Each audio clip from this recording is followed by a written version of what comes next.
जिन लोगों ने भी यूट्यूब पर दिल्ली बाइट्स को सर्च करके और यहाँ पर प्लेलिस्ट में आकर JMI B.Ed 2023 वाला प्लेलिस्ट पूरा नहीं देख रखा है, वो लोग ये वीडियो मत देखें, क्योंकि तुम इसके पहले भी इंटरनेट पे इधर उधर केवल सर्च करके टाइम वेस्ट कर रहे हो, किसी कंक्लूजन पर पहुंच नहीं रहे हो क्या एलिजिबिलिटी है क्या है। जो लोग नहीं देखे हैं, 2-4 मिनट जो भी इस वीडियो से बचे सेव कर लीजिए। आप मत देखिए इस वीडियो को अनटिल अनलेस कि आप पहले से ही आपको एलिजिबिलिटी क्राइटेरिया की, JMI की जो भी एग्जाम डेट एप्लीकेशन फॉर्म में जो कुछ भी इशू है, इन बातों की समझ अगर आप पहले से रखते हैं, वो लोग एलिजिबिलिटी क्राइटेरिया के इस डाउट क्वेरी अपडेट को देखें, उनको ज्यादा बेहतर ढंग से बात समझ में आएगी। बाकी के लोग वही एज यूजुअल जो करते हैं, कहीं जाते हैं अपना कमेंट वमेंट करते हैं, प्लीज हेल्प हेल्प, ये डाउट है वो डाउट है। बेटर ये प्लेलिस्ट देख के आइए, यहाँ जो बात मैं समझा रहा हूँ आपको ज्यादा ढंग से समझ में आएगी। सबसे पहली चीज तो अगर किसी ने फॉर्म में मिस्टेक कर दिया है तो ध्यान दो, जब यहाँ टेंटेटिव डेट दिया गया था तो यहाँ तुम्हें ये भी बताया गया है कि फॉर्म एडिटिंग के लिए ओपन होगा 4 अप्रैल से 6 अप्रैल के बीच में। तो अगर किसी ने कोई मिस्टेक कर दिया तो उसके लिए भी बहुत टेंशन लेने वाली बात नहीं है, इजीली ये सॉर्टेड हो जाएगा। बाकी चैनल के प्लेलिस्ट में जाइए, JMI B.Ed 2023 वाला जो प्लेलिस्ट मैंने दिखाया है उसको विजिट कर सकते हैं। वहां पर दिल्ली बाइट्स की पेड मेंबरशिप के रिगार्डिंग भी दे रखा है, कोर्स मॉक टेस्ट वगैरह कोई लेना चाहे तो वो सब कुछ भी ले सकता है। ध्यान दीजिएगा, अगले 26 मार्च को दिल्ली बाइट्स का एक ओपन मीट कंडक्ट हो रहा है B.Ed एंट्रेंस एग्जाम वालों के लिए ही।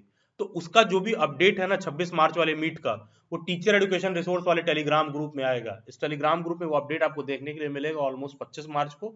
जो भी कैंडिडेट्स B.Ed एंट्रेंस एग्जाम या फिर कोई भी टीचर एजुकेशन के फील्ड में अपना करियर बना रहे हैं और सेल्फ प्रिपरेशन करेंगे, तो वो श्योरली टीचर एजुकेशन रिसोर्स वाले टेलीग्राम ग्रुप को ज्वाइन कर सकते हैं। Not just B.Ed entrance exam, future में टीचिंग जॉब वगैरह के लिए भी काफी वो हेल्पफुल होगा। लिंक डिस्क्रिप्शन बॉक्स में, कमेंट में भी पिंड है। ध्यान दीजिएगा, 2023 में JMI ने सबसे पहला जो चेंज किया है अपने एलिजिबिलिटी क्राइटेरिया में, इसके पहले जो total number of pedagogy subject थे ना, उसमें उन्होंने नंबर ऑफ सब्जेक्ट्स बढ़ा दिया है जिसमें आप B.Ed कर सकते हो। तो 2023 के पहले जब तुम प्रोस्पेक्टस देखते थे, मान लो अगर तुम हिंदी मीडियम के हो तो यहाँ देखो क्या तुम्हें साइंस ग्रुप में कंप्यूटर साइंस दिख रहा है? नहीं। मान लो तुम इंग्लिश मीडियम के हो, यहाँ देखो साइंस ग्रुप में क्या तुमको कंप्यूटर साइंस दिख रहा है? नहीं। मान लो तुम उर्दू मीडियम के हो, क्या तुमको साइंस ग्रुप में कंप्यूटर साइंस दिख रहा है? नहीं। लेकिन 2023 से 2023 ऑनवर्ड्स मैं कहूं तो 2023 के बाद जब वापस से तुम हिंदी मीडियम वाले ग्रुप में देखोगे तो तुम देखो यार कंप्यूटर साइंस एक नया सब्जेक्ट इंट्रोड्यूस हो गया, ठीक है। फिर उसी तरह देखोगे इंग्लिश मीडियम वाले ग्रुप में देखोगे कंप्यूटर साइंस एक नया ग्रुप अटैच हो गया। B.Ed उर्दू मीडियम वाले में देखोगे कंप्यूटर साइंस एक नया ग्रुप अटैच हो गया। आपको ये समझना होगा कि JMI टोटल 17 अलग अलग सब्जेक्ट्स में B.Ed एंट्रेंस एग्जाम में एडमिशन लेता है। टोटल 17 अलग अलग पैडागोजी होते हैं। पैडागोजी बोले तो B.Ed का वो सब्जेक्ट या फिर मतलब जो आप B.Ed करने जा रहे हो, जिस भी पर्टिकुलर सब्जेक्ट में आप अपनी B.Ed की डिग्री ले रहे हो, जिस पर्टिकुलर सब्जेक्ट के आप टीचर बनने जा रहे हो, जिस पर्टिकुलर सब्जेक्ट का टीचिंग आप B.Ed एंट्रेंस एग्जाम में सीखोगे, वो बेसिकली आपका पैडागोजी सब्जेक्ट है। तो मान लो तुम कॉमर्स के हो, इकोनॉमिक्स के हो, जियोग्राफी के हो, हिस्ट्री, कोई भी सब्जेक्ट जो तुमने पढ़ रखा है जिसको तुम as a teaching subject opt करना चाहते हो B.Ed एंट्रेंस एग्जाम में, वही तुम्हारा पैडागोजी सब्जेक्ट है। यूजुअली कभी भी फॉर्म फिल करोगे तो हमेशा देखो कि 2 पैडागोजी सब्जेक्ट बोलता है चूज करने के लिए। देखो यार 2 पैडागोजी सब्जेक्ट का लॉजिक क्या होता है? वो लॉजिक कुछ नहीं यार, वो सिंपल सी बात है। जैसे मान लो कोई इकोनॉमिक्स है, कोई जियोग्राफी है, कोई हिस्ट्री है, तो इसका पेरेंट पैडागोजी क्या है? सोशल साइंस, ठीक है। केमिस्ट्री है, मैथमेटिक्स है, फिजिक्स है, उसका पेरेंट पैडागोजी क्या है? साइंस। ये मैं एक एग्जांपल दे रहा हूँ। इसीलिए जो पैडागोजी 1 और पैडागोजी 2 आप चूज करते हो, बेसिकली वो आपस में कनेक्टेड रहता है। अब ऐसा भी क्यों होता है अगर इसको भी समझें तो देखो यार, जब कोई टीचर बनता है ना, TGT का, ट्रेंड ग्रेजुएट टीचर बनता है, क्लास 6 से 8 तक का टीचर, तो वहां पर इतना सब्जेक्ट डिवाइड नहीं होता है कि फिजिक्स केमिस्ट्री बायोलॉजी है, हिस्ट्री इकोनॉमिक्स पॉलिटी है। वहां पर होगा क्या कि सोशल साइंस एक सब्जेक्ट रहता है, साइंस एक सब्जेक्ट रहता है। तो इसीलिए यूजुअली होता क्या है, ये एक जो आपका मेन पैडागोजी जिसमें आपकी एक्सपर्टीज होती है, दूसरा साइड में एक और सब्जेक्ट ऐसा होना चाहिए जो आपका पढ़ा हुआ होना चाहिए। तो वो लोग पैडागोजी 2 की बात बेसिकली क्यों करते हैं, ये बात आप समझ पा रहे होंगे। इसके बाद भी पैडागोजी को लेकर कोई डाउट है, आप डिस्क्रिप्शन बॉक्स में नीचे कमेंट में भी या फिर इंस्टाग्राम पर सर्च कर सकते हैं, अभिलाष सिंह ऑफिशियल, ये मेरा इंस्टाग्राम हैंडल है। कोई भी डाउट और क्वेरी के लिए आप मेरे से इस पे भी कनेक्ट कर सकते हैं। डिस्क्रिप्शन बॉक्स और कमेंट में इसका लिंक भी दिया हुआ है। बहुत जल्द मंथ के एंड में दिल्ली बाइट्स से सेमिनार मीटअप ऑर्गेनाइज हो रहा है, तो इसका भी जो डिटेल है वो टीचर एजुकेशन रिसोर्स वाले टेलीग्राम ग्रुप में आपको देखने के लिए मिलेगा। और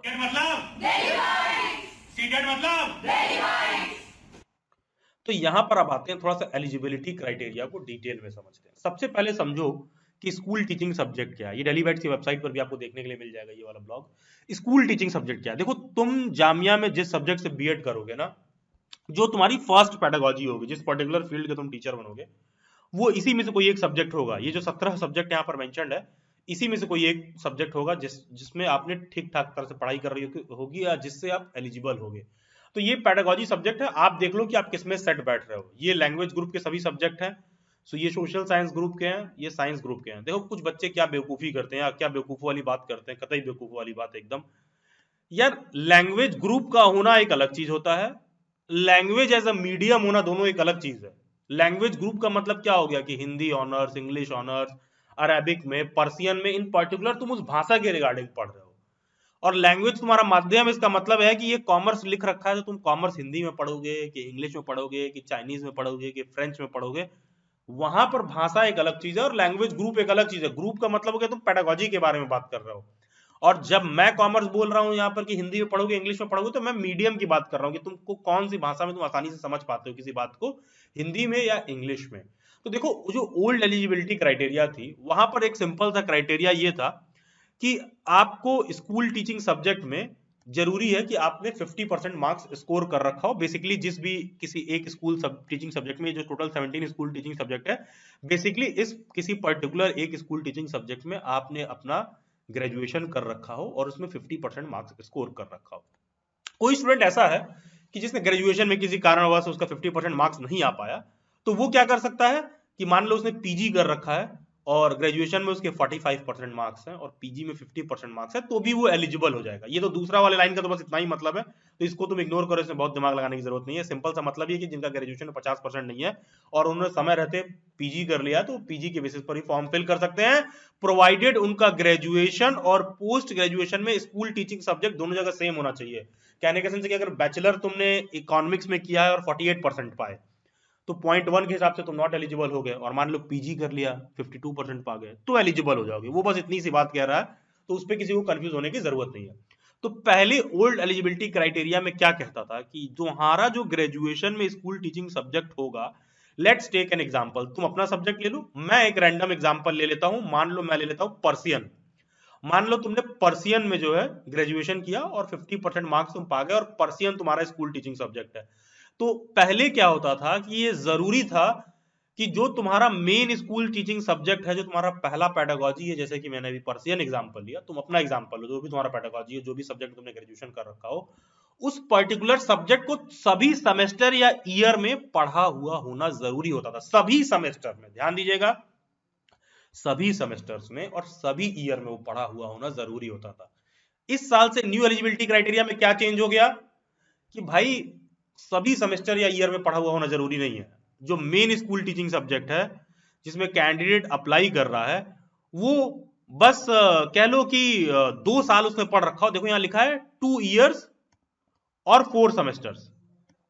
देखो कह रहा है कि जो तुम्हारा अब मेन स्कूल टीचिंग सब्जेक्ट जो तुम इस बार चुनोगे, इस 17 में से तुम जो भी सब्जेक्ट चूज कर रहे हो, कोई जरूरी नहीं है कि ग्रेजुएशन के या पोस्ट ग्रेजुएशन के सभी सेमेस्टर या ईयर में पढ़ रखा हो। अब न्यू क्राइटेरिया ये है कि जो भी आपका पेडागोजी 1 है, जो भी आपका मेन स्कूल टीचिंग सब्जेक्ट होगा, जिस पर्टिकुलर सब्जेक्ट के बेसिकली आप टीचर बनोगे, ये जरूरी ये है कि वो 2 साल या 4 सेमेस्टर में पढ़ रखा हो, लगातार नहीं। मतलब कहने के सेंस 3 साल का ग्रेजुएशन है, 4 साल का ग्रेजुएशन है, तो जिस भी पर्टिकुलर सब्जेक्ट में आप बढ़ रहे हो, उन 17 सब्जेक्ट्स में से जो भी सब्जेक्ट आप चूज कर रहे हो एज अपना पेडागोजी सब्जेक्ट, एज अपना मेन सब्जेक्ट, जिस पर्टिकुलर सब्जेक्ट के आप टीचर बनोगे, ये बहुत जरूरी है कि उसको, अगर मान लो तुम्हारा ईयरली बेस्ड ग्रेजुएशन था या 4 साल का ग्रेजुएशन था जो ईयरली बेस्ड था, तब तो किसी 2 साल में पढ़ा हुआ होना चाहिए। और अगर सेमेस्टर बेस्ड था तो 1 साल में 2 सेमेस्टर होते हैं, यूजुअल कन्वेंशन यही है। तो बेसिकली कह रहा ये रहा है कि वो जो मेन स्कूल टीचिंग सब्जेक्ट होगा, केवल 4 सेमेस्टर में भी पढ़े हो तो भी काम चल जाएगा। पहले की तरह नहीं कि should have been studied in all year semester, नहीं नहीं, पहले की तरह नहीं, ऑल ईयर सेमेस्टर में नहीं, अब 4 में भी पढ़े हो तो भी काम चल जाएगा। लेकिन अच्छे खासे स्टूडेंट्स हैं जिनको इस बात से कंफ्यूजन हो रहा है कि पॉइंट 3 क्या कह रहा है कि bachelors honours degree in any school teaching subject will be considered as a main teaching subject. देखो ये एनेक्स्टर 2 क्या है, ये मैंने सीधा प्रोस्पेक्टस से, ये आपको जो स्क्रीन पर शो कर रहा है, ये मैंने लिया है। तो बेसिकली एनेक्स्टर 2 कुछ नहीं है, प्रोस्पेक्टस के एनेक्स्टर 2 में इन्हीं सब्जेक्ट्स का नाम दे रखा है आपके आगे, ठीक है। यही 17 जो पेडागोजी के सब्जेक्ट है, तो मैंने उनको सेपरेटली एकदम सिंपल सॉर्टेड वे में निकाल के आपके सामने रख दिया कि भैया तुम्हारे स्कूल टीचिंग सब्जेक्ट ये है, इसी में से कोई सब्जेक्ट होगा जिसको तुम चूज करोगे जेएमआई से बीएड करने के लिए। अगर गलती से भी ऐसा है कि इसमें से कोई ऐसा सब्जेक्ट नहीं है जो तुमने अपने ग्रेजुएशन में पढ़ रखा हो या पोस्ट ग्रेजुएशन में पढ़ रखा हो, या पढ़ रखा है तो सभी सेमेस्टर्स में नहीं पढ़ रखा है, या अब बोले न्यू क्राइटेरिया के तहत कि 2 साल या 4 सेमेस्टर में नहीं पढ़ रखा है, तो इसका सिंपल सा मतलब है कि तुम नॉट एलिजिबल हो फिर। क्योंकि जीएमआई के एलिजिबिलिटी क्राइटेरिया में कोई जरूरी नहीं है कि हर आदमी एलिजिबल ही हो, तो अगर नहीं पढ़ रखे हो तो नहीं एलिजिबल हो। तो अब देखो कि यूनिवर्सिटी ये कह रही है कि मान लो, जैसे पॉइंट नंबर 3 यहाँ क्या था कि bachelors honours degree in any school teaching subject will be considered as main teaching subject. अब मान लो तुम कर लिए हो, मान लो इंग्लिश ऑनर्स, ठीक है, मान लो तुमने कर लिया इंग्लिश ऑनर्स, ठीक है, तो यूनिवर्सिटी ये कह रही है कि अगर तुम इंग्लिश ऑनर्स किए हो तो जिस पर्टिकुलर सब्जेक्ट में तुमने ऑनर्स की डिग्री ले रखी है, तुम्हारा पेडागोजी 1 वही होगा, तुम्हारा पेडागोजी 1 वही होगा। तुम ऐसा नहीं कर सकते हो कि इंग्लिश के साथ तुमने पॉलिटिकल साइंस भी पढ़ रखा है तो तुम पॉलिटिकल साइंस को पेडागोजी चूज कर लिए, तुम ऐसा नहीं करोगे। क्योंकि देखो पॉइंट नंबर 2 के हिसाब से तुमको एक पल को लग सकता है कि अच्छा मैं इंग्लिश, मैंने इंग्लिश में ऑनर्स कर रखा है लेकिन मैंने तो पॉलिटिकल साइंस ही पढ़ रखा है। अब पॉलिटिकल साइंस पढ़ रखा है तो पॉइंट नंबर 2 जब पढ़ोगे तो तुमको लगेगा यार एलिजिबल है, the main school teaching subject in which the candidate is applying should have been studied in 2 year और 4 सेमेस्टर इन ग्रेजुएशन, कि मैंने उसको 2 साल पढ़ रखा है या 4 सेमेस्टर का मेरा है तो मैंने 4 सेमेस्टर मतलब 3 साल मेरा सेमेस्टर बेस्ड ग्रेजुएशन है तो मैंने 4 सेमेस्टर में पढ़ रखा है, तो इसका मतलब कि मैं तो एलिजिबल हो गया। नहीं, तुम एलिजिबल नहीं हुए। अगर तुम ऑनर्स डिग्री ले रखे हो ना, तो जिस भी डिग्री में तुमने ऑनर्स ले रखा है तुम्हारा स्कूल टीचिंग सब्जेक्ट वही होगा, तुम्हारा पेडागोजी 1 वही होगा। ये है तुम्हारा स्कूल टीचिंग सब्जेक्ट। अगर इसमें से किसी भी एक सब्जेक्ट में तुमने ऑनर्स की डिग्री ले रखी है तो तुम्हारा फर्स्ट पेडागोजी, तुम्हारा पेरेंट पेडागोजी, जिस सब्जेक्ट में तुमने ऑनर्स की डिग्री ले रखी है वही होगा। अगर तुमने ऑनर्स में डिग्री नहीं ले रखा है, तुम्हारे पास ऑनर्स में डिग्री नहीं है, तुमने नॉर्मल बीए बीएससी कर रखा है, ऑनर्स नहीं कर रखा है, तब तुम्हारे ऊपर पॉइंट नंबर 2 लागू होता है कि भैया वो सब्जेक्ट मैंने या तो 2 साल में पढ़ रखा हो, नहीं तो सेमेस्टर बेस्ड तो 4 सेमेस्टर में पढ़ रखा हो, तो उसको मैं as a school teaching subject choose कर सकता हूं। ध्यान दीजिएगा, कुछ लोग अपना एक्स्ट्रा दिमाग लगा रहे हैं, वो पेडागोजी 1 तो ये हो गया तो पेडागोजी 2 क्या होगा। अबे तुमको पेडागोजी 2 नहीं चूज करना यार, तुम अपना दिमाग मत लगाओ पेडागोजी 2 चूज करने में, तुम बस ये ऊपर के 4 पॉइंट पढ़ो, अब उससे ज्यादा दिमाग मत लगाओ उसमें, ठीक है। जो पेडागोजी 2 होता है ना जामिया में, वो जब आपका एडमिशन होता है, जामिया वाले आपका रिजल्ट ओपन करेंगे, वो खुद से तुमको दे देंगे तुमको कौन सा दूसरा पेडागोजी देना चाहिए। क्या जरूरी है क्या दूसरा पेडागोजी सब्जेक्ट कोई ऐसा हो कि पढ़ रखा हो? हाँ, मतलब ग्रेजुएशन या पीजी में एक सेमेस्टर के लिए भी सही, चाहे एक ईयर के लिए भी सही, कोई सा भी एक सब्जेक्ट जो पढ़ रखे होगे, जामिया वाले क्या करेंगे, जब तुम्हारा एडमिशन हो रहा होगा तो वो दूसरा वाला पेडागोजी सब्जेक्ट वो लोग खुद अपने साइड से एलोकेट करेंगे, तुमको फॉर्म फिलिंग के टाइम पे इसको चूज नहीं करना है। इसीलिए यहाँ देखो नोट में ये लोग प्रोस्पेक्टस में साफ सुथरे शब्दों में लिख रखे हैं कि department will allot second teaching subject. जब तुम्हारा पहला पेडागोजी से एडमिशन हो जाएगा, तुम गए, मान लो तुमने इंग्लिश ऑनर्स में कर रखा है, अब तुम पॉलिटिकल साइंस भी पढ़ रखे थे, तो वो लोग तुम्हारा पेडागोजी 2 क्या करेंगे कि पॉलिटिकल साइंस अलॉट कर देंगे, वो कॉलेज वाले जामिया वाले खुद करेंगे, तुम नहीं करोगे। उसी तरह मान लो तुम साइंस में हो या कोई भी और ग्रेजुएशन या पीजी का प्रोग्राम कर रखे हो, अगर ऑनर्स डिग्री में हो तो तुम्हारा पेडागोजी सब्जेक्ट पेडागोजी 1 वही होगा जो तुम्हारी ऑनर्स की डिग्री में है। अगर तुम ऑनर्स डिग्री नहीं कर रखे हो तो तुमको बस सीधा सा पॉइंट नंबर 2 पढ़ना है। पॉइंट नंबर 2 ये कहता है कि जिस भी सब्जेक्ट को तुम टीचिंग सब्जेक्ट बनाओगे, ये जरूरी है कि उस टीचिंग सब्जेक्ट को 4 सेमेस्टर में पढ़ रखा हो या तो 2 साल में पढ़ रखा हो, तो आप एलिजिबल हो जाओगे। कोई भी ये बेवकूफी नहीं करेगा कि पॉइंट नंबर 2 और पॉइंट नंबर 3 को साथ में तुम पढ़ रहे हो, नहीं। देखो जो मैंने एलिजिबिलिटी समझाया ना, उसको तुम और सॉर्टेड कर लो। किसी को कुछ नहीं समझ में आ रहा है तो तुम एकदम सॉर्टेड कर लो। मैं बता रहा हूं वापस से फिर से कैसे बात को समझो, क्योंकि इससे बहुत लोगों को कंफ्यूजन हो रहा है। देखो वापस से फिर बात को समझो। तुमने बैचलर डिग्री किया कोई सा भी एक स्कूल टीचिंग सब्जेक्ट में, यहां से तुम कोई एक सब्जेक्ट चूज कर लो जो तुम अपने ग्रेजुएशन या पीजी में पढ़ रखे होगे, बेसिकली तुम उसी सब्जेक्ट को चूज करोगे, रैंडमली कोई सा सब्जेक्ट नहीं चूज कर सकते हो। तो तुम कोई एक सब्जेक्ट चूज कर लिए, तो जरूरी क्या है कि उस सब्जेक्ट में तुमने 50% मार्क्स स्कोर कर रखा हो। अब मान लो तुम 50% मार्क्स स्कोर कर रखे हो उस सब्जेक्ट में, तो या तो तुम पॉइंट नंबर 2 पढ़ो या तो तुम पॉइंट नंबर 3 पढ़ो, तुम दोनों मत पढ़ो। अगर तुमने ऑनर्स डिग्री ले रखा है तो तुम पॉइंट नंबर 2 काट दो। अगर तुम ऑनर्स डिग्री ले रखे हो तुम पॉइंट नंबर 2 पढ़ो ही मत, तुमको कोई कंफ्यूजन ही नहीं होगा, तुम सीधा पॉइंट नंबर 3 पढ़ो। अगर तुमने ऑनर्स डिग्री नहीं ले रखा है तो तुम सीधा सीधा पॉइंट नंबर 3 कट कर दो, तुम सीधा पहला पॉइंट पढ़ो और दूसरा पॉइंट पढ़ो। केवल इतने पर ही तुमको सीधा सीधा क्लियर हो जाएगा कि तुम एलिजिबल हो कि नहीं हो। लास्टली, कोई भी कैंडिडेट, लास्ट ईयर भी अच्छे खासे कैंडिडेट्स मिस्टेक किए थे, कोई भी कैंडिडेट आप में से ऐसा है जिसने बीकॉम कर रखा है ऑनर्स में, या सिंपल बीकॉम कर रखा है, रेगुलर बी प्रोग्राम वाला बीकॉम भी कर रखे हो, ऑनर्स नहीं कर रखे हो, अकेले बीकॉम किया हुआ कैंडिडेट कॉमर्स पेडागोजी से फॉर्म नहीं फिल कर सकता है। आई रिपीट, अगर तुम्हारे पास सिर्फ कॉमर्स की डिग्री है, सिर्फ बीकॉम है, तो तुम चाहे रेगुलर नॉर्मल डिग्री हो, चाहे तुम्हारे पास ऑनर्स हो, तुम कॉमर्स को एज अ पेडागोजी नहीं चूज कर सकते हो। ध्यान देना, मैं ये नहीं कह रहा हूं कि तुम बीएड के लिए एलिजिबल नहीं हो, तुम कॉमर्स को एज अ पेडागोजी सब्जेक्ट नहीं चूज करके एलिजिबल हो सकते हो। कॉमर्स को पेडागोजी चूज करने के लिए जामिया में मास्टर्स किया हुआ होना जरूरी है। तो क्वेश्चन उठता है कॉमर्स वाले स्टूडेंट करे क्या? यार यूजुअली कॉमर्स वाला अगर अपना रिजल्ट देखेगा ना, या फिर अपना तुम मार्कशीट देखोगे जो तुमने सेमेस्टर में पढ़ा था, तो या तो इकोनॉमिक्स ऐसा होगा जो तुमने 4 सेमेस्टर में पढ़ रखा हो, या तो हिंदी ऐसा होगा जो तुमने 4 सेमेस्टर में पढ़ रखा हो, इंग्लिश ऐसा होगा जो तुमने 4 सेमेस्टर में पढ़ रखा हो। पॉइंट नंबर 2 में शायद तुम सेट बैठ जाओ, लेकिन सर मेरा क्वेश्चन तो ये कि मैं पॉइंट नंबर 2 में भी सेट नहीं बैठ रहा हूं। अगर तुम पॉइंट नंबर 2 में भी सेट नहीं बैठ रहे हो तो तुम नॉट एलिजिबल हो। आई रिपीट, तुम नॉट एलिजिबल हो। ये जो स्क्रीन पर आपको न्यू एलिजिबिलिटी क्राइटेरिया दिख रहा है, ये मैंने इनके ऑफिशियल प्रोस्पेक्टस से लिख रखा है। यहाँ नोट में तुम पॉइंट नंबर 2 देखो क्या है, 17 स्कूल टीचिंग सब्जेक्ट हम लोग देते हैं। The candidate having bachelors masters degree in subject other than school subject, ये जो स्कूल टीचिंग सब्जेक्ट है अगर उसमें कोई भी होगा तो इज नॉट एलिजिबल। कोई ऐसा बच्चा जिसको लग रहा है सर ये एनेक्स्चर 2 क्या लिख रखा है, ये एनेक्स्चर 2 कुछ नहीं है। एनेक्स्चर 2 का मतलब हो गया यहाँ पर स्कूल टीचिंग सब्जेक्ट की बात कर रही है, प्रोस्पेक्टस में एनेक्स्चर 2 स्कूल टीचिंग सब्जेक्ट के रिगार्डिंग ये बात कर रहा है।